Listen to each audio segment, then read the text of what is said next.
In this brief video tutorial, we'll have a look at the anatomy of the left lung. This is the medial or mediastinal surface of the lung.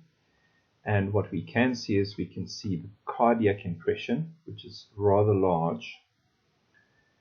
We can also see that there's an impression for the arch of the aorta and the descending aorta. We can see the oblique fissure dividing the lung into a superior lobe and an inferior lobe. It also has an inferior border and an anterior border. The diaphragmatic surface can be seen in the middle of the inferior border, and we can also identify the hilum of the lung. The hilum of the lung is a hollow indentation where major structures enter and exit.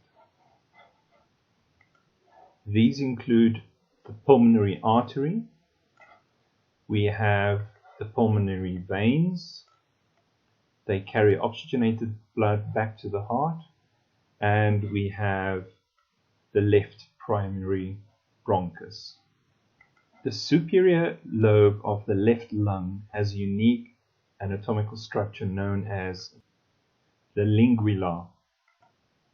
Finally, we can also identify the pulmonary ligament, and this allows for movement of the primary structures in the hilum to move down into this potential space during respiration.